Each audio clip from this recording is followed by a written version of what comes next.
right, welcome back, everyone, for another episode of Dollar Bin Digging. This is the video and article that I do for comicbookinvest.com, where I talk about those books you can still probably find tucked away in those cheap boxes, those discount bins, those dollar boxes at your LCS, half-price books, yard sales, flea markets, wherever you're doing your cheap comic book hunting. These are some books you should keep an eye out for, based off of some of the recent news, rumors, things going on in the actual comics, and just generally things that just popped in my head based off of some of the comics I read this week, some of the news that dropped, etc. Hopefully you're enjoying this show as well as everything else here on the channel. Please let me know what you think in the comments down below. Make sure that you like, you subscribe, you hit the alert button so you don't miss anything. Keep telling your friends so we can keep growing the channel. And if you want to see this week's books, just hang on for a few seconds after the intro, and I will be right back.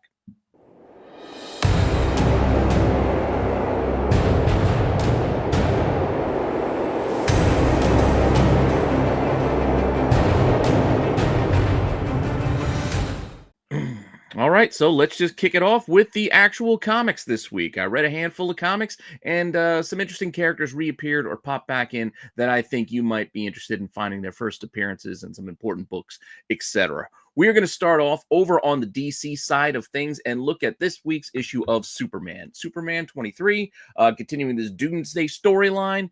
It's interesting some of the callbacks that they are doing now with this storyline, as inside the guts of this book, we see the return of a character I hadn't seen in quite a long while, and that is this glowy guy right here, Radiant.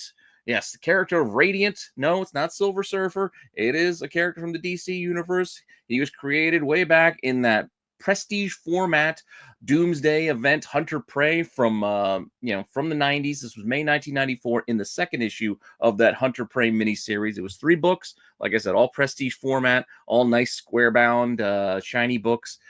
It was a big deal back then because it was following up on Doomsday and the Reign of the Supermen, etc. People were excited for it. But inside the guts of this story and in this book, we get introduced to this character, Radiant, that was, I guess, bred to bring down Doomsday, if I remember correctly. I don't know. It's a lot of craziness, a lot of the alien, sciencey, wyancy things going on in the book. But I can tell you, there's the first time we saw Radiant. So if you want to grab this book, it's out there. Again, it's prestige format, so it's a bit thicker. It could have a higher price tag, but I still find plenty of these in dollar bins. But even online, look, a copy sold for 99 cents. Or all 3 issues that I mentioned, the whole mini-series set, sold for $9. That's well underneath the cover price, because I think the cover price on these things was like $5 a piece. But even online, you can see there are copies listed for like $2 to $7. It really depends, condition sensitive, obviously. But yeah, it's not a pricey book. And it's an interesting first. And who knows how long Radiant's going to hang around following this reappearance in the current story, current storyline. But another character making their return in Superman this week that I don't think we've seen in a bit, Silver Banshee. Always liked her look. I don't know, just something about with the black and white. It was a cool character design, and it holds up from when it was originally created all the way to now. Like, they haven't made many tweaks, so I think they did a good job to start this. Silver Banshee showed back up way back in Action Comics. We're talking about, what issues was this? $5.95. Man, comics were only 75 cents at that point. So this was back in 1987. So yeah, good long while. What was that, 35 years plus? Almost 40 years? Whew, almost. Well, getting close. Point being, book's been around for a while, and yes, you might see it pulled out of boxes, and maybe it's not going to be in all the dollar bins, but there are plenty of copies you can find for cheap out there if you go out there and digging. And yes, she is on the cover. Easy to figure out first appearances back in the day because we're on the cover, introduced, yada yada, but also inside the guts of the story, she's kicking it off right there. This book, despite the fact that it is a well-known first of, well, maybe well-known's a bit stretch, but it's a known first appearance and a book you may see pulled out of, collections and dollar bins here and there. It could still sell for very cheap, as evidenced by a 99-cent sale just on the 18th. Or it could go for like $8. And then we got copies listed as cheap as under $5, up to like $13.50. Depends on condition. It depends on where you're finding it, but it's out there. That's my only point. It's out there. It's a fun first you can find, and could be worth it if you find it cheap enough. That's all I'm saying. With that, there's our first DC book of the week. I got one more DC book, and that's Justice League Unlimited number 4. Inside this storyline, we get some Swamp Thing stuff. So I got a couple swampy books for you, starting off with this lady right here kicking off the issue. Been a while since I think we've seen Tiffy Holland. I don't know how to correctly pronounce her name, nor can I properly do justice the crazy history this character has. I'm gonna do my best, but this character goes back quite a ways. She's technically the daughter of Swamp Thing, but also technically the biological daughter of John Constantine. Uh, it's it was a whole possession thing. It was a weird storyline. Point being, let's go back to the start of it then. Some places point to Swamp Thing 65 as her first appearance. I believe in this issue, Swamp Thing does possess John Constantine and he makes a baby with his wife. But they end up with a sprout as well. So I don't know, it's a lot of weird green stuff going on here, magic and a lot of craziness. All I'm saying. So as a sprout, I guess this was kind of her being introduced, sort of. Uh, but this book very cheap, less than $1.79. There's a best offer accepted, $3, up to $11. Some recent sales, asking prices $2.29, $7.95. Not an expensive book you can find out there. Plus it's part of a that fun Swamp Thing run. It is not the Alan Moore run, but still interesting run all the same. Issues later, we get well, I guess in some places referred to it as her as a fetus. Yeah, that's where we're getting to. We're doing fetus spec here. Swamp Thing 78 from July 1988. Inside this book, Swamp Thing kind of meets his born to be or soon to be child. That's kind of his, but kind of isn't. Again, I told you he possessed John Constantine, so the nuts and bolts come from Constantine, but there's also some Swamp Thing mixed in, and yeah, it's weird. Just we can admit it's weird. Comics can be weird. But this book, if you're into this one, also very cheap book. You can just go grab it to continue this insane storyline. Copy sold for $1.13. Copies listed for $2.99 or $10.99 with free shipping. So once again, very cheap, very affordable. But by and large, many point to this book as being her first, because this is the issue where she's actually born. Granted, she's still a baby at this point, so it's baby spec, but she's finally born November 1989 in issue 90 of Swamp Thing as part of this long-running storyline. We went all the way back to 65 to kind of kick this thing off. But here we are. There she is, born. What should we name her? Yes, Tefe or Tifi. I don't know how to pronounce it. I mean, the little accent thing is not helping me out here. But there she is, the little girl that will grow up into the girl that we have in Justice League Unlimited this week. Point being, this book does better than the rest. So finding this one could be tougher, but makes it even more important that you know it, so you look out for it, because this one's worth a few bucks more. Granted, it still sell for pretty cheap. Copy sold, well, best offer on $25 was a recent sale. And then listings, we have anything from $10 to $15 to $20. And a lot of them put it as their first appearance. They actually list it that way in the listings, as opposed to the other books where, they don't want to have to explain what the hell they're talking about with the fetuses and sprouts, etc. That's my job, to explain that to you, or at least try to, in a convoluted sort of way. But with that said, this is probably the one that's worth the most, so keep an eye out for it. Now, we're not just talking about Tefe Holland here in this book. We also get to see Swamp Thing. And no, this is not the same Swamp Thing that goes back to those days. That was Alec Holland. That's the OG. We're not talking about that. We're talking about the current Swamp Thing in the DC universe. And that, if you weren't aware, is actually a different character these days. And this is, what's his name? Levi Kamei? Again, I know I'm awful at pronouncing names, but Levi is the current Swamp Thing in the DCU. So he first appeared in that 2021 version during Infinite Frontier in the Swamp Thing, a new #1, a new Swamp Thing. It's got the in front of it, so that's how you'll search it out, as opposed to the other ones, which are just Swamp Thing. So the points to Levi. I think it was Ram V storyline.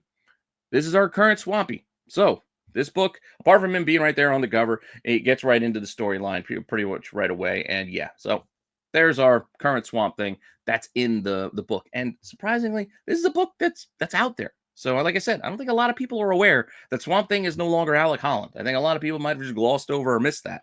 But This is a book that sold as recent for $2.22, and you can find copies for like $5, which is above cover as far as listings go, but not much. I mean, it's a $3.99 cover.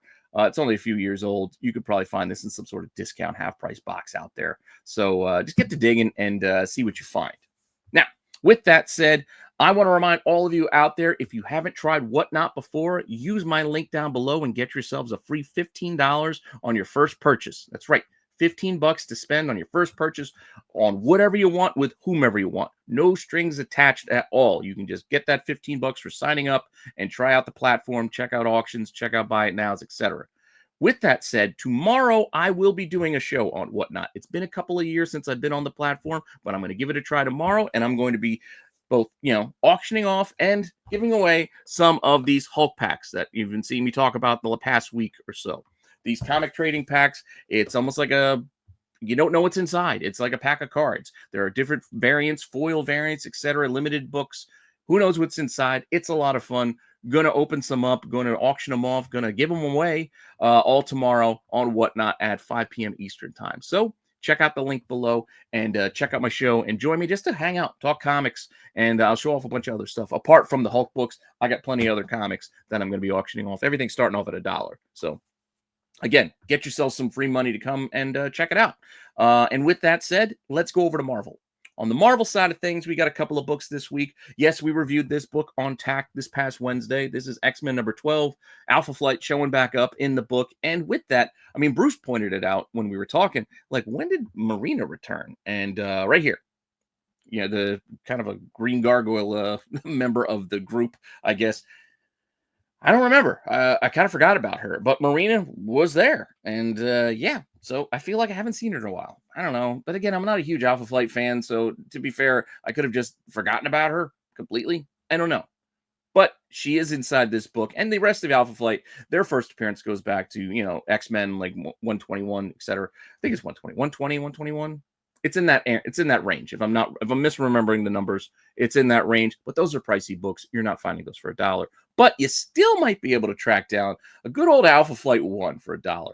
I find these all the time, or at least used to find these all the time, and I would always grab them because it was still Alpha Flight's first, series. It's their first, book, and this is Marina's first appearance in this book. So this goes back to May 1983, and yeah, this bug-eyed lady right here is the one we're talking about.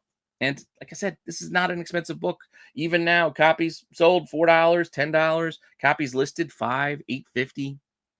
It's not a pricey book. Maybe one day it will be. Who knows? Maybe we'll get Alpha Flight on the big screen in the MCU in another 30 years if they run out of other characters. Who knows? Who knows? But I thought it was a fun book just to kind of bring back up based off of her appearance or her showing up and surprising me this week in X-Men number 12. All right, moving on. I was going to try to do Red Hulk and a bunch of the characters there, but I mean, like Deathlock, his first appearance is pretty well known and expensive. Even Machine Man's first appearance is pretty expensive. So I kind of had to skip most of the characters that showed up in that storyline. So I decided to pivot and now go with Rogue the Savage Land number 2. Yes, you can actually open this book and read it. It's not just pretty covers of Rogue dressed in a skimpy outfit in the jungle. No, there's actually a comic inside this book.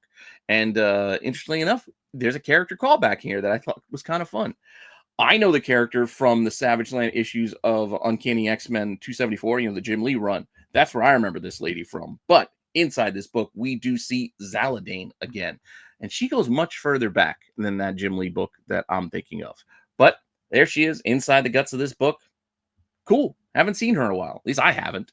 But again, Zaladane, if that's how you pronounce it. I think she's like half sister to Polaris in some weird way. Comics be crazy, so it is what it is. She goes all the way back to the 70s, though. Her first appearance, 1970 to be exact, September 1970. Astonishing Tales number 3 in the Kazar storyline. Not the Doom story, but the other story with Kazar. We get introduced to her right here. I mean, she has a little bit of a different look. Well, yeah, she is like the queen of these, Savage Land folk. But there's Zaladane. Fear her. Boom, right there. And I know what you're thinking. Book from the 1970s, probably going to be expensive. Really isn't. This is something you might be able to dig. Dig out there for cheap. As you can see, copy sold for $1.99, $8.50, $13.50. not too expensive. Copies listed $6, $11.50, $15. Again, condition sensitive. The higher the grade, the better the price.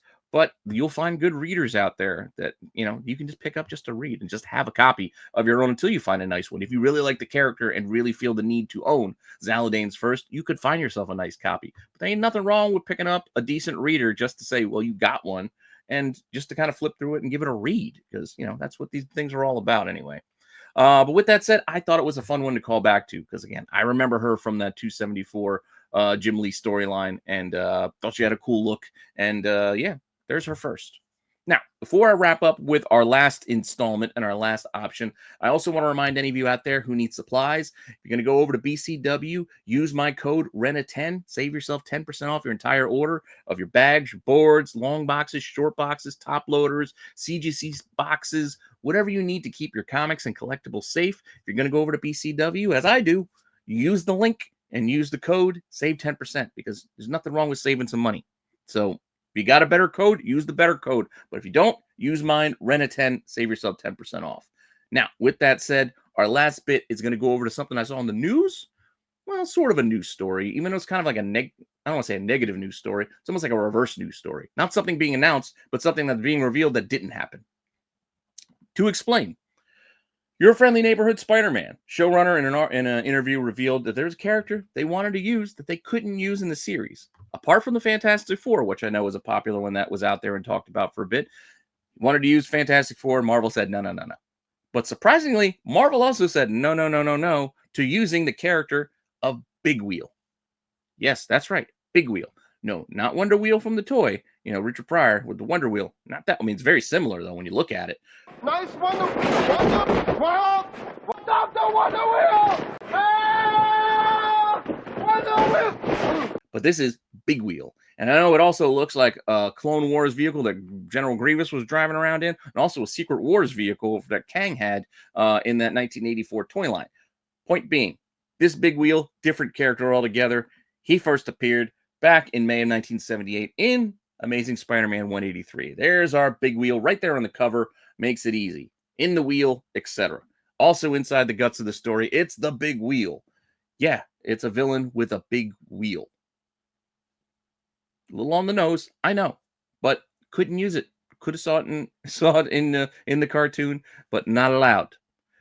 This book doesn't go for all that much. You could find this out there. I mean, look, copies were sold for $3.76 at auction, around $10.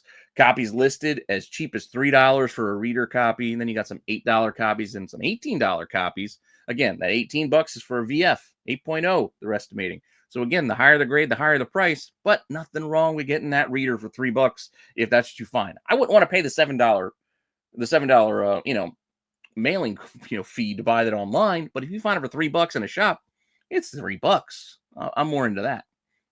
That's what I'm telling you for digging. I'm not telling you to buy this stuff online. I'm telling you to go frequent your shops, wherever your little honey holes are, wherever you go find cheap stuff, go dig there, see what you can find. And yes, there's Big Wheel on the cover in the story, but it's kind of also not exactly his first, because the character Jackson Wheel, I think that's his name, I think it's Jackson Wheel, actually showed up in the issue before, in issue 182, getting kind of shaken down by Rocket Racer here. So inside the guts of this storyline, you see the seeds being planted. Hey, look, big guy. He says Big Wheel in their conversation, and the guy's name is Wheel. Rocket Racer also drops that the Tinkerer hooked him up, and then Jackson Wheel says, "Oh, the Tinkerer, huh?" The wheels start turning. He's gonna get some help to make his own Big Wheel. Yeah, it's comics. That being said, so call this what you want. It's first appearance of Jackson Wheel, but not necessarily the Big Wheel. But it is him. This one, $5, 99 cents. It's sold for recently. Copies listed, $5, $8, $13. Once again, not an expensive book, though it is a classic Spidey. It's sub 200. It's not sub 100, but sub 200. It's an older Spidey book. Some fun, weird little stories. I mean, the guy's in a big wheel, for God's sakes. I mean, it's not, a Galactus level threat in any case, but still, nothing wrong with a little fun in comics, though, right? And with that said, those are all the books I got for you this week. Hopefully you found that entertaining. Hopefully I gave you some fun books to go and hunt for and dig for, reminding you of some silly characters that you might have forgotten about, and some stuff that just showed up in the comics that we're all reading out there. So hopefully you're enjoying this series. Again, come check out my Whatnot sale tomorrow. Again, get yourself some free money if you want to go and check out some stuff. I got plenty of books. I got to get out of here because my wife wants me to make some room in our house. So I got to get rid of some stuff. And this is step one of many steps to come in kind of culling the collection. But with that all said, thank you again for all the support, and I'll see you all later with some more content. All right.